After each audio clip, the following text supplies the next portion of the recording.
आज हम लोग समास के बारे में पढ़ेंगे। और सबसे पहले हम थोड़ा सा इसमें जो हर्षई और दीर्घई बढ़ाने में जो गलती हो जाता है, मिस्टेक होता है, उसके लिए माफ़ी चाहते हैं। क्योंकि हम ऐसे हिंदी के टीचर नहीं हैं, पर एग्ज़ाम आ रहा है नज़दीक, इसके लिए हम कुछ हिंदी पर भी दिमाग लगाकर सोच रहे हैं, कुछ शॉर्टकट ट्रिक बच्चों को बताते हैं। इसके लिए कुछ दिमाग लगाए हैं। तो समास असल में पढ़ेंगे।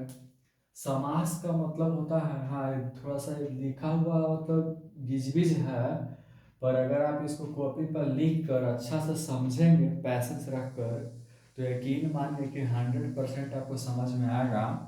इसलिए सबसे पहले आप इसको कॉपी पर लिख लीजिए, उसके बाद बारी बारी से समझिए। एकदम 100% इसको समझ लेने के बाद आपको दोबारा समास पढ़ने की आवश्यकता नहीं पड़ेगी। समास समास होता है संक्षिप्त करना या कम करना। समास क्या है?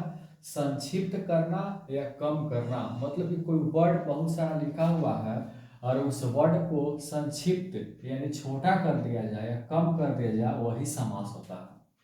तो इसका डेफिनेशन कैसे लिखेंगे, हम एकदम ट्रिकली बताएंगे, पूरा देखिए ध्यान से, उसके बाद एकदम पक्का विश्वास के साथ हम कहते हैं कि आपको पूरी तरह से याद हो जाएगा। इसका डेफिनेशन परिभाषा है कि दो पदों का ऐसा संक्षिप्त रूप, दो पदों का ऐसा संक्षिप्त रूप, संक्षिप्त यानी छोटा रूप, जो पद के समान अर्थ धारण करता है, यानी जो पद का समान अर्थ धारण करता है, समास कहलाता है। तो परिभाषा था कि दो पदों का ऐसा रूप जो समान अर्थ धारण करता है, मतलब इसी कोई ऐसा वर्ड रहेगा, जैसे कि हम कह सकते हैं जिसके चार भुजाएं हो, जिसके चार भुजाएं हो। अगर हम बोलें कि जिसके चार भुजाएं हो, तो जिसका चार भुजा है उसे हम लोग क्या कह सकते हैं? चतुर्भुज कह सकते हैं। तो जिसके चार भुजाएं हैं, ये हो गया लॉन्ग, बड़ा, और इसका शॉर्टकट हो गया चतुर्भुज। यही होता है समास। जिसके चार भुजाएं हो, बड़ा हो गया, और इसको छोटा करके उसको चतुर्भुज कहेंगे शॉर्ट में। यही होता है समास, बड़ा चीज को छोटा कर देना। समास के 6 भेद होते हैं, जो इस प्रकार से दिए गए हैं।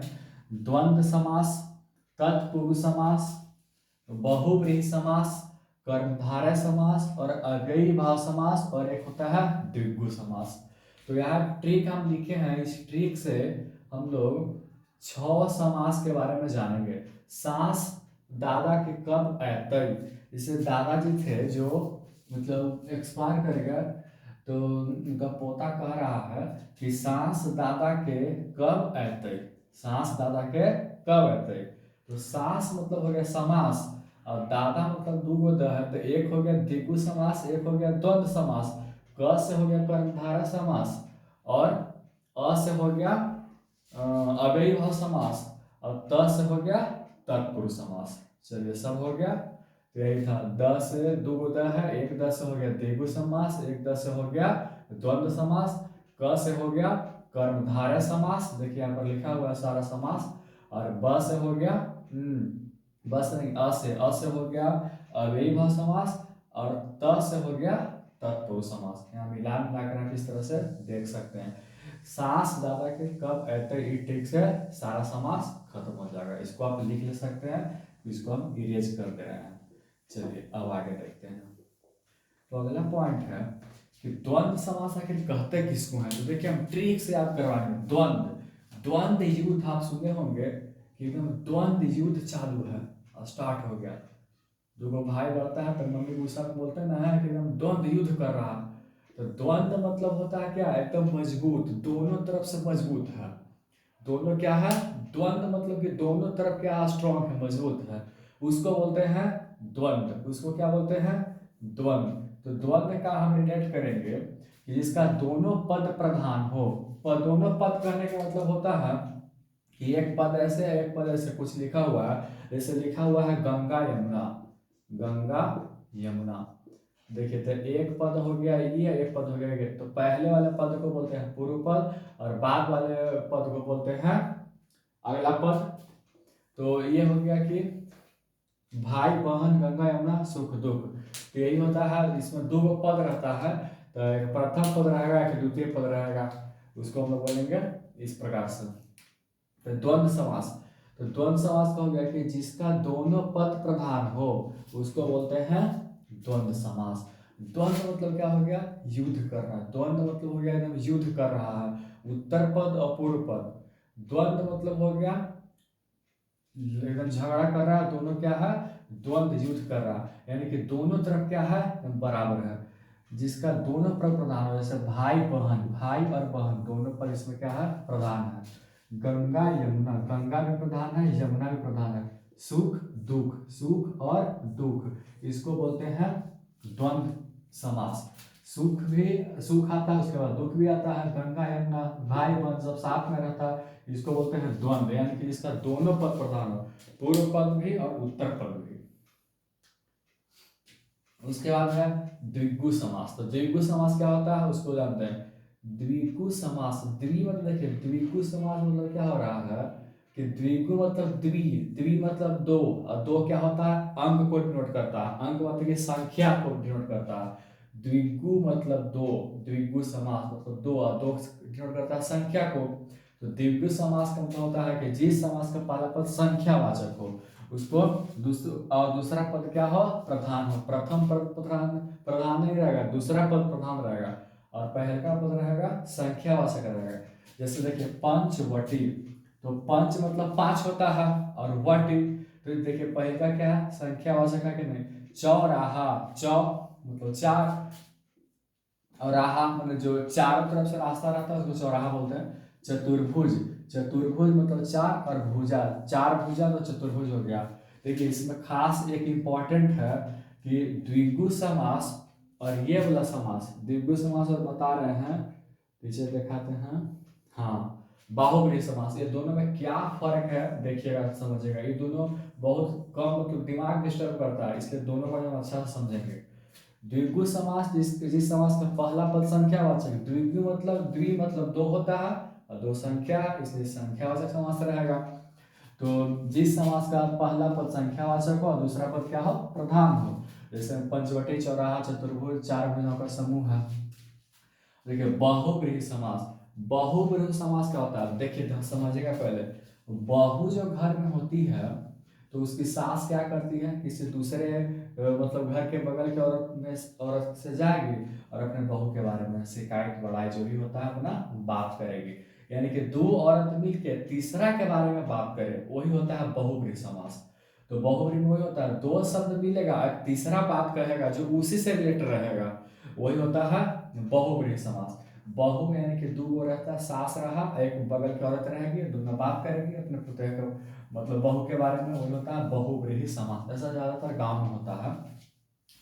तो बहुव्रीहि समास, यदि किसी शब्द का पहला पद संख्यावाचक हो और विशेषण हो, संख्यावाचक हो और विशेषण हो, परंतु दो पद मिलकर तीसरा का अर्थ दे रहा है। ठीक है, अभी बता ना कि दो पद मिलकर तीसरा का अर्थ दे रहा है। जैसे एक सास रहती है, एक बहू रहती है, और बहू का शिकायत सास करती है दूसरे औरत से, लेकिन बात तो करती है सास किसी औरत से, लेकिन बात किसका हो रहा है, तो बहू का, बहू तीसरा आदमी हो गया। उसी प्रकार से जैसे देखिए दशानन त्रिभुवन चतुर्भुज, तो देखिए इसका इसमें और इसमें फर्क पड़ेगा, इसमें भी चतुर्भुज है और इसमें भी चतुर्भुज है। तो ये चतुर्भुज कह रहा है कि जिसके चार भुजाओं का समूह के बारे में बता रहा है, कि चार भुजाओं का समूह है क्या, चतुर्भुज। चतुर मतलब चार, और भुज मतलब भुजा, चार भुजा। लेकिन इसमें क्या करा कि चतुर्भुज को डायरेक्ट हम लोग बोल देंगे विष्णु, चार भुजाएं हैं जिसके, तो किसका है, विष्णु भगवान के।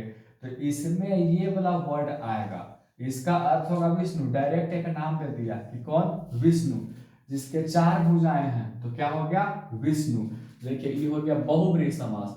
ये द्विगु समास हो गया क्योंकि इसका, इसमें भी संख्यावाचक है, इसमें भी संख्यावाचक है, लेकिन इसकी विशेषता को बता रहा है, इसकी विशेषता को, इसमें विशेषता बता रहा है, ऐसा बात नहीं है, लेकिन थोड़ा सा इसमें फर्क ये हो जाता है कि दो पद मिलकर, चतुर और भुज मिलकर एक तीसरा व्यक्ति को करा, जैसे विष्णु भगवान के बारे में बोला जा रहा है, चतुर्भुज जिसके चार भुजाएं हैं उन्हें क्या कहते हैं, विष्णु कहते हैं।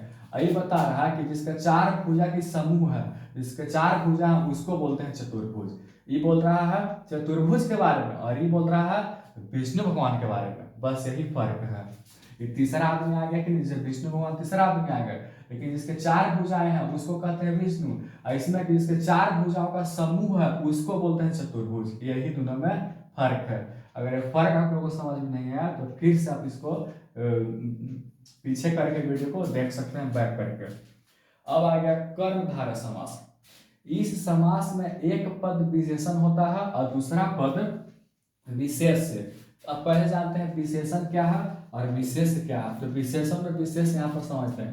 जैसे आप हम लिखे लाल कलम, लाल कलम, ठीक है। तो कलम एक संज्ञा है और इसकी विशेषता बता रहा है कुछ लाल, कि कलम कैसा है, लाल है। तो लाल हो गया विशेषण और विशेष हो गया कलम, जिसका विशेषता बताया जैसे कि मार्कर। मार्कर देखिए, मार्कर यहाँ पर क्या है, उजला है, तो उजला हो गया इसका विशेषण और ये मार्कर हो गया विशेष, क्योंकि इसके बारे में बताया जा रहा है ना कि मार्कर क्या है, उजला है। तो जिसके बारे में बताया जाता है वो विशेष होती है। चलिए, तो कर्मधारय समास में हो गया। इस समास में एक पद विशेषण होता है और दूसरा पद क्या होता है, विशेष होता है। लेकिन कभी कभी दोनों पद विशेषण हो जाता है, उसे हम लोग बोलते हैं कर्मधारय समास। जैसे देखिए महादेव, महादेव, तो देव है लेकिन देवों के देव को महादेव कहते हैं, यानी देवों के देव के महादेव, यानी कि देव की विशेषता बता रहे, देव तो है लेकिन महादेव है। देखिए इनकी विशेषता, देव का विशेषता बता रहा महा, यही बात ना था कि एक पद विशेषण होता है एक पद विशेष होता है। तो ये विशेष है क्योंकि इसकी विशेषता, देव की विशेषता बताया जा रहा है कि देव है मगर महादेव है। जैसे कहा था ना लाल कलम, कलम है लेकिन लाल है, उसी प्रकार से देव है लेकिन महादेव है, देवों के देव है। पीताम्बर, नील कमल, उसी प्रकार से कमल है लेकिन कैसा, नीला है। चलिए अब आते हैं यहाँ पर अव्ययी भाव समास। अव्ययी भाव समास होता है कि जिसका पहला पद अव्यय, यहाँ पद छूट गया है, जिसका पहला पद अव्यय हो उसे बोलते हैं अव्ययी भाव समास। अव्यय क्या होता है, अव्यय होता है कि ऐसा वर्ड पहला रहेगा, प्रथम पद जो रहेगा वो ऐसा वर्ड रहेगा जो किसी और शब्द में जुड़कर उस तरह का हो जाए। अव्यय मैंने होता है ना कि उस वर्ड को और किसी किसी चीज में जोड़ा जाए तो अलग अलग प्रकार के अर्थ बना जाए, वो होता है अव्यय। जैसे कि देखिए यथाशक्ति, तो यथाशक्ति के आगे जुट गया तो शक्ति के अनुसार हो गया यथाशक्ति, इसका अर्थ चेंज कर दिया। अब यथाशीघ्र के आगे जुट गया तो यथाशीघ्र हो गया। यथा अगर संभव के आगे जुट जाए तो यथा संभव हो जाएगा। देखिए यथा हर जगह जुट रहा है कि नहीं, हर जगह प्रति होता है, प्रतिदिन, प्रति पैकेट, प्रति बोरा, इस तरह से होता है प्रति। तो प्रति क्या होता है, अव्ययी भाव समास है प्रतिदिन। तो क्योंकि प्रति में, प्रतिदिन में प्रति जो है वो क्या अव्ययी भाव समास है, क्योंकि प्रति हर चीज के आगे जुड़कर उसका अर्थ को चेंज कर देता है। जैसे यथा शक्ति, यहाँ पर शक्ति में यथा जुट गया, इसका अर्थ चेंज कर दिया। शीघ्र में यथा जुट गया तो इसका अर्थ चेंज कर दिया। यथा देखिए 2 3 4 5 जगह है जुटते जाएगा, और बहुत प्रकार का ऐसा शब्द रहता है जहाँ पे यथा ऐड हो सकता है। चलिए आगे देखते हैं तत्पुरुष समास। तत्पुरुष समास वैसा समास है जिसका पहला पद सहायक और दूसरा वाला पद होता है वो क्या होता है, प्रधान होता है। पहला पद जो होगा वो सहायक होगा, हेल्प करेगा, लेकिन दूसरा का मेन होगा, यानी कि दूसरा का पद का जो पहला पद है ना वो हेल्प करेगा, मदद करेगा। जैसे राजपुत्र, ये आपको दिखाई दे रहा होगा, थोड़ा सा हम वीडियो नीचे कर लेते हैं।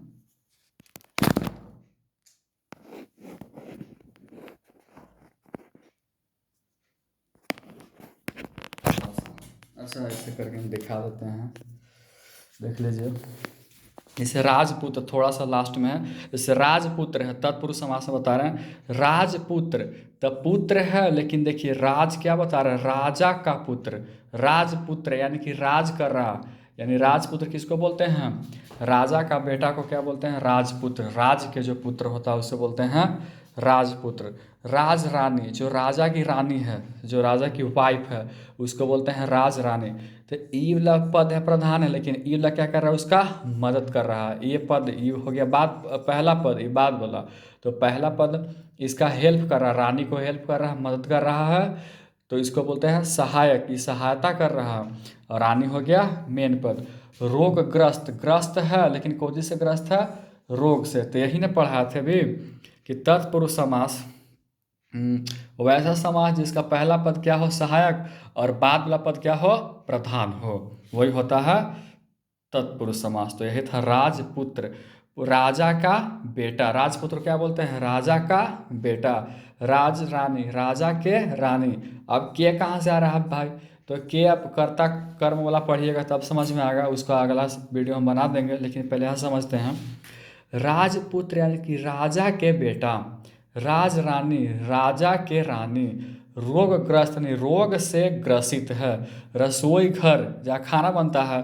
तो यहाँ इसी चीज़ को देखिए कि रोग क्या कर रहा है? इसका हेल्प कर रहा है, मदद कर रहा है, सहायता कर रहा है ग्रस्त को। इसमें राज रानी, राजा के रानी, तो के कर रानी? राजा के। तो राजा क्या कर रहा है? उसका हेल्प कर रहा है। अगला पद क्या कर रहा है? हेल्प कर रहा है। इसलिए इसको बोलते हैं तत्पुरुष समास। यही समास था।